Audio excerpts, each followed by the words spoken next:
What's something you saw as a kid that looked harmless but if you witnessed it now it would horrify you? Flood water.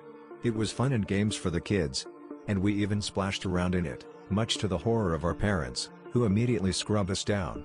We didn't understand then, but now, oh wow, sewer, insects, rats, parasites, etc. My friend and I were walking along the road in about thigh-high floodwaters. A small boat with two men comes up to us. We were about 9 years old and I think they were National Guard. Anyway, one of the men asks if we remembered exactly where the manholes in the road were. We answered no. He told us that all of the covers had most likely been washed away in the flood but not to worry because it would probably only take them a few days to find our bodies if we were sucked down one of the holes by currents they produced. He spoke in a matter-of-fact tone and then left. As an adult, I have zero doubt those two men had a good laugh as they looked back and watched us nope out of that water like two roadrunners in a cartoon. Edit, it was fish and game wardens. The NG didn't come until later. In kindergarten my friend Mike's dad used to pick us up, and he always had a cooler of beers on the front seat with him.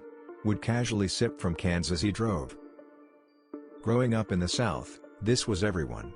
I thought every adult came home to a 30-pack of beer or half-gallon of whiskey every night. And smoking. Especially inside and in the car. My grandma would save time by blow-drying my hair when I was still in the bath. What the F, was she NASCAR pit crew? This comment has me in tears. Don't let them drop onto the hairdryer. This entire comment thread, as dangerous as it is such a nice light-hearted break from the rest of this thread. We used to jump off a roof. First time hurt a little, but after a few times you learn how to land. Did it regularly and would try various items as parachutes to see if it slows you down any. I look at that height now and wonder how the hell we never broke anything. Kids' bones are more elastic I guess. We called it bumper shining, in winter, grabbing the back bumper of cars and sliding behind them.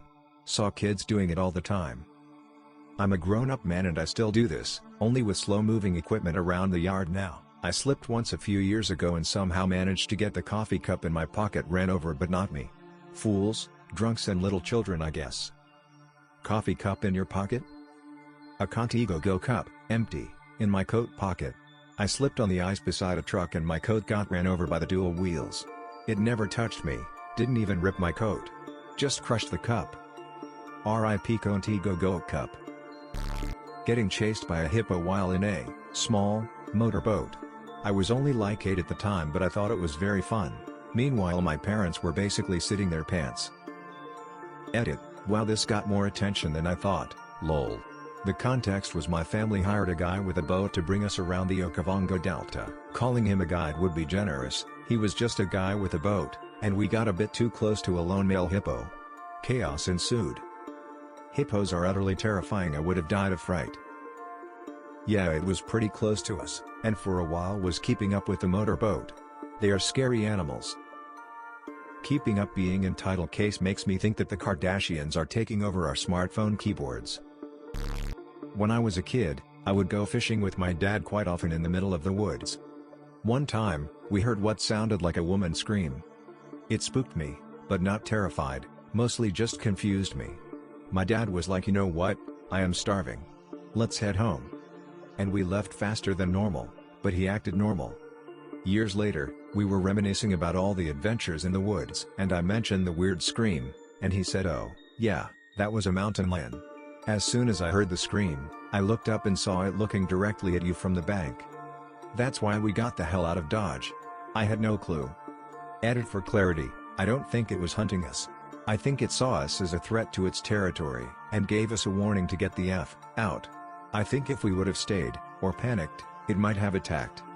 While mountain lions do sometimes attack humans for food, usually children, they're unlikely to waste the energy especially if the child is with an adult. But if they are going to attack you for food, they obviously aren't going to warn you. But that doesn't mean you shouldn't take their cries seriously. Also, thanks so much for the awards. That's a smart dad, haha, big props to him. I survived an armed bank robbery, standoff with police, when I was a baby.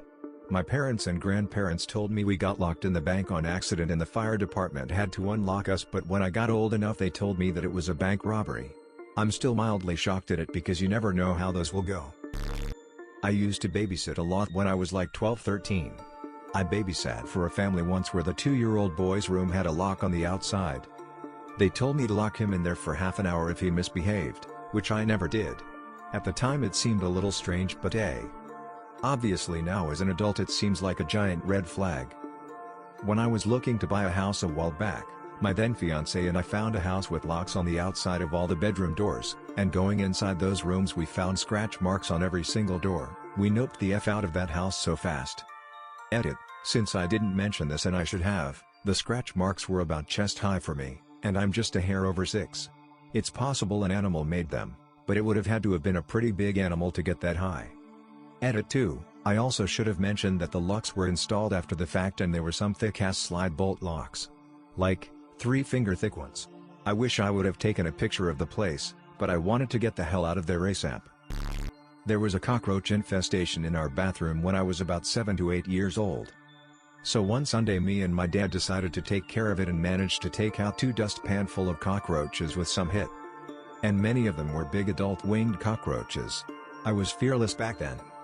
Now I would shit my pants at least twice if faced with the same amount of flying cockroaches in my bathroom. And after killing them all, I decided to take the dusty pan full of cockroaches and throw them out of the house, in the small yard we had outside? On the road? I am not sure why that was the plan. But I wanted some style points, so I tried hurling them all over the top of the main gate from like 6 feet away and of course made it rain cockroaches in the driveway. Then we had to scoop them all up one by one with bare hands. I do remember feeling very accomplished at the end of it all. I wish I could have my fearlessness back. I thought the cockroaches were going to land on your head when you threw them and I was losing my mind imagining it. This is cursed information. My babysitter was running late to take me to piano lessons and rear-ended an old man at a stoplight. She told me that he must not have noticed because he didn't get out of his car. I thought nothing of it, and she drove away and took me to my piano lesson. I forgot about it, and it didn't click until I remembered the incident years later that I had been unknowingly involved in a hit and run. When I was a freshman in high school, probably 14 years old, I went off campus with a couple of guys to get lunch. The guy that was driving was a senior. At one point, he got mildly cut off by a lady in a minivan. This infuriated him and he sped around her, cut right in front of her, and slammed on the brakes. This caused her to lose control of her car and turn in the oncoming lanes where her van was hit right away by another car. The guy I was with just kept driving and laughed about it. I never knew if anyone was hurt. At the time, I thought he was mean and I didn't hang out with him anymore. As an adult, I really get how up that was. I wish I would have told someone at the time. F that guy. Oh my god. I hope she's okay and that she didn't have children in that minivan. Until the age of 12 my grandma had custody of me. I used to sleep with her and she slept with a baseball bat next to her bed. It wasn't until I was much older that I realized she did it. Dad's friends wouldn't be able to do anything to me. Dad was a drug addict and drunk, and when he was out of prison he had all kinds of people in and out of the house. You would never know what would be missing the next day, often my Nintendo frown. She did everything she could to protect me from God knows who or what and I had zero clue. Edit, damn this blew up while I was sleeping. Thank you so much to everyone for the support. I'm adding extra details to help understand the situation. My grandmother was born in 1914, had a third-grade education and was a housewife her entire life. She was already 71 when I was born.